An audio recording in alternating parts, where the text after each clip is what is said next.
ही जी जुनी शास्त्र आहेत, या जुन्या शास्त्रांनी सांगितलेलं ज्ञान आहे ना, ते आपल्या घरातल्या, समाजातल्या वयस्कर मंडळींसारखं आहे. आज ते कार्य करण्यास असमर्थ आहेत, पण म्हणून भूतकाळात त्यांनी जे काम केलंय त्याचं महत्त्व कमी होत नाही.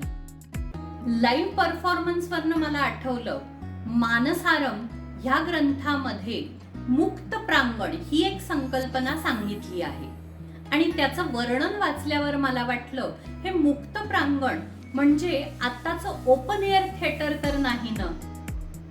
म्हणजे नेमकी केवढी उंची किंवा 2 पायऱ्यातलं अंतर हे नेमकं केवढं असलं पाहिजे. तर 1 हस्त म्हणजे साधारण 2 फूट, म्हणजेच प्रत्येक पायरीमधलं अंतर हे अप्रॉक्सिमेटली 4 फूट असलं पाहिजे. त्यामुळं होईल काय, या वेदीमध्ये छोटी छोटी दुकानं असतील किंवा आजकाल सारख्या गाड्या त्या काळात नसतील, पण त्या काळी घोडे आणि बैलगाड्या नक्की होत्या. मग त्यांच्या पार्किंगची सोय या नाट्यगृहाभोवतीच्या वेदीमध्ये केली जात असेल का? जेवढ्या कल्पना कराव्या तेवढ्या थोड्याच आहे. हॅलो, मी मानसी. माझ्या चॅनलमध्ये तुमच्या सगळ्यांचं स्वागत करते. नाटक आणि मराठी माणूस यांचा अगदी जवळचा संबंध आहे.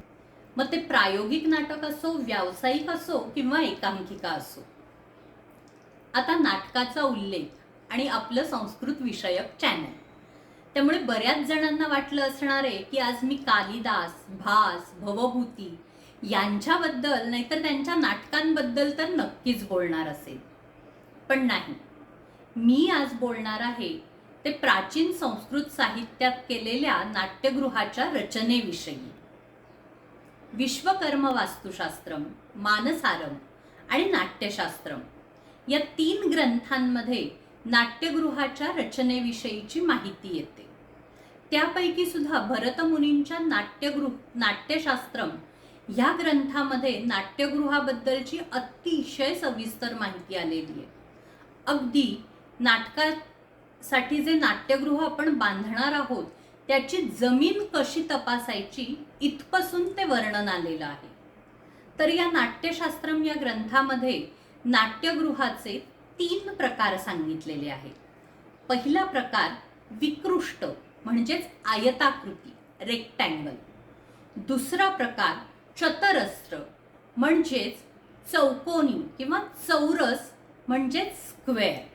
आणि तिसरा प्रकार त्र्यस्र म्हणजेच त्रिकोणी किंवा ट्रायंगल. आता जर या नाट्यगृहाच्या रचनेचा किंवा त्याच्या वर्णनाचा विचार केला तर आजकालचं जे आपलं नाट्यगृह आहे त्याच्यापेक्षा हे काकणभर सरस मला वाटतं. आता हेच बघा, ही नाट्यगृहाभोवतीची वेदी. आता या वेदीचा वापर कशासाठी होतो, कसा होतो याचं वर्णन मात्र नाट्यशास्त्रांमध्ये दिलेलं नाहीये. पण आपणच थोडासा विचार केला तर की ही वेदी कशासाठी दिली असेल? प्रेक्षकांची गर्दी होऊ नये यासाठी, नाटकाच्या सुरुवातीला त्यांना थांबता यावं यासाठी ही वेदी दिली असेल का? का या वेदीमध्ये छोटी छोटी दुकानं असतील किंवा आजकाल सारख्या गाड्या त्या काळात नसतील, पण त्या काळी घोडे आणि बैलगाड्या नक्की होत्या. मग त्यांच्या पार्किंगची सोय या नाट्यगृहाभोवतीच्या वेदीमध्ये केली जात असेल का? जेवढ्या कल्पना कराव्या तेवढ्या थोड्याच आहे. आणि हे बघा, हे ग्रीन रूम केवढं मोठं आहे, कलाकारांची किती व्यवस्थित सोय केलेली आहे. आता या ग्रीन रूम मध्ये काही कंपार्टमेंट्स होते का, वेगवेगळ्या खोल्या होत्या का, ह्याचं वर्णन मात्र नाट्यशास्त्रामध्ये येत नाही. आता या स्टेजचे 2 भाग केलेले आपल्याला दिसतायत, रंगशीर्ष आणि रंगपीठ. रंगशीर्ष हे रंगपीठापेक्षा किंचित उंच असावं असा उल्लेख मात्र नाट्यशास्त्रात आहे. कदाचित त्याच्या पाठीमागचं कारण असं असेल की वेगवेगळे प्रसंग दाखवण्यासाठी तुम्ही स्टेज किंवा ब्लॉकिंग सिस्टम याचा काहीतरी वेगळा वापर करण्यापेक्षा मुळातच स्टेजच्या एका भागाची उंची ही जास्त दिलेली आहे. तसंच या स्टेजच्या बाजूला ज्या दोन मत्तवारणी आहेत त्यांच्याविषयी अनेक मतमतांतर विद्वानांमध्ये आहेत. पण मी ज्या वेळेस ती सगळी मतमतांतर वाचली त्यावेळेस माझ्या मनात एक प्रश्न निर्माण झाला. तो म्हणजे आजकालच्या नाट्यगृहात स्टेजच्या बाजूला ज्या विंग्ज असतात तशा या विंग्ज होत्या का, किंवा रंगशीर्षावरचा प्रवेश हा डायरेक्ट ग्रीन रूम मधनं होतो आणि रंगपीठावरचा प्रवेश मात्र मत्तवारणीतून होतो का, किंवा कलाकारांना एंट्री घेण्याच्या आधी थांबायची सोय या मत्तवारणींमध्ये असते का, किंवा एखादं नाट्यसंगीत असेल किंवा एखादा गाण्याचा कार्यक्रम असेल तर वाद्य समूह किंवा वाद्यवृंद ज्याला आपण म्युझिशियन्स म्हणतो, ऑर्केस्ट्रा म्हणतो, ती लोक या मत्तवारणीत बसत असतील का. खरंच किती विविध विचार येऊन जातात ना. आता असंही वाटत असेल की हे सगळं झालं विकृष्ट नाट्यगृहाबद्दल, तर चतरस्र नाट्यगृह पण असंच आहे, फक्त त्याचा आकार हा चौरस आहे. पण मी खरं सांगू, या सगळ्यातलं माझं फेवरेट नाट्यगृह कुठलंय ते म्हणजे त्र्यस्र नाट्यगृह, म्हणजेच त्रिकोणी किंवा ट्रायंगल नाट्यगृह. पण त्याच्या आधी आपण प्रेक्षागृहाचा थोडासा विचार करूया, मग माझ्या फेवरेट नाट्यगृहाबद्दल मी सांगेन.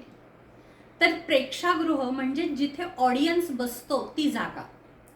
त्याच्याबद्दल भरतमुनींनी असं सांगितलंय की इथली रचना मात्र पायऱ्या पायऱ्यांची स्टेअरकेस सारखी असावी आणि प्रत्येक पायरीची उंची ही 2 हस्त असली पाहिजे. आता 2 हस्त म्हणजे नेमकी केवढी उंची किंवा 2 पायऱ्यातलं अंतर हे नेमकं केवढं असलं पाहिजे. तर 1 हस्त म्हणजे साधारण 2 फूट, म्हणजेच प्रत्येक पायरीमधलं अंतर हे अप्रॉक्सिमेटली 4 फूट असलं पाहिजे. त्यामुळं होईल काय की कोणीही प्रेक्षक एकमेकांच्या समोर येणार नाहीत आणि प्रत्येकाला नाट्याचा आस्वाद अगदी मनमुराद घेता येईल. खरंच भरतमुनींनी किती बारीक सारीक गोष्टींचा विचार केलेला आहे. तर आता आपण परत येऊया माझ्या फेवरेट नाट्यगृहाकडे, जे आहे त्र्यस्र म्हणजेच ट्रायंगल नाट्यगृह. आता बघा, या ट्रायंगल नाट्यगृहामध्ये सगळे जे ऑडियन्स आहेत ते त्या स्टेजच्या भोवताली बसतात आणि म्हणून मला वाटतंय की ह्या नाट्यगृहाचा उपयोग नाट्यापेक्षाही म्हणजे नाटकापेक्षाही एखाद्या गाण्याच्या किंवा नृत्याच्या लाईव्ह परफॉर्मन्ससाठी केला जात असावा. लाईव्ह परफॉर्मन्सवरनं मला आठवलं, मानसारम ह्या ग्रंथामध्ये मुक्त प्रांगण ही एक संकल्पना सांगितली आहे आणि त्याचं वर्णन वाचल्यावर मला वाटलं हे मुक्त प्रांगण म्हणजे आत्ताचं ओपन एअर थिएटर तर नाही ना. खरंच कल्पनेला आपण जेवढी चालना देऊ तेवढं कमीच आहे. आत्ता मी हे सगळं बोलतीये, पण ऐकणाऱ्यांपैकी बऱ्याच जणांना वाटत असेल की हे जुन्या काळातल्या शास्त्राचा आत्ता काय उपयोग बरं, आणि का मी हे सगळं सांगतीये, त्याचं आम्ही काय करायचं. तर ह्याबाबतचं माझं मत थोडंसं वेगळं आहे. आता बघा, ही जी जुनी शास्त्र आहेत, या जुन्या शास्त्रांनी सांगितलेलं ज्ञान आहे ना, ते आपल्या घरातल्या समाजातल्या वयस्कर मंडळींसारखं आहे. आज ते कार्य करण्यास असमर्थ आहेत, पण म्हणून भूतकाळात त्यांनी जे काम केलंय त्याचं महत्त्व कमी होत नाही, किंवा त्यांच्याकडे जे ज्ञान आहे ते ज्ञान आजही आहे, ते काही कमी होत नाही वयोमानाप्रमाणे. आणि फक्त एवढंच आहे की त्यांच्या काही मर्यादा आहेत, या शास्त्राच्याही काही मर्यादा आहेत आणि वयस्कर मंडळींच्याही काही मर्यादा आहेत. पण मर्यादा कोणाच्या नसतात. साधं मिठाचंच उदाहरण घ्या. मीठ हे आपल्या शरीरासाठी अत्यंत उपयुक्त आहे, पण म्हणून ते जर जास्त प्रमाणात आपण खाल्लं तर ते हार्मफुलच होतं. म्हणजे उपयुक्त असलेल्या मिठाच्या मर्यादाही आहेत. म्हणजेच काय, तर या जगामध्ये ज्याही काही गोष्टी आहेत त्या प्रत्येक गोष्टीच्या लिमिटेशन्स आहेत, तरी सुद्धा त्या लिमिटेशन्स लक्षात घेऊन, त्याच्यातल्या चांगल्या गोष्टी लक्षात घेऊन आपण ते युटिलाइज करून घेतो. मग असंच घरातल्या आणि समाजातल्या वयस्कर मंडळींप्रमाणे जी ही जुनी शास्त्र आहेत त्याच्या लिमिटेशन्स लक्षात घेऊन आणि त्याचा AI सारख्या नवीन टेक्नॉलॉजीशी मेळ घालून चांगल्या गोष्टींसाठी जर आपण त्याचं युटिलायझेशन केलं तर कशी वाटतीये ही कल्पना? खाली दिलेल्या कमेंट बॉक्समध्ये नक्की कळवा की ही कल्पना कशी वाटतीये, तरच मलाही हुरूप येईल नवनवीन व्हिडिओज बनवायला. तर मग भेटूया परत पुढच्या रविवारी बरोबर रात्री 9 वाजता. आणि हो, या व्हिडिओला लाईक आणि शेअर करायला विसरू नका आणि चॅनलला सुद्धा सबस्क्राईब करायला विसरू नका. अच्छा.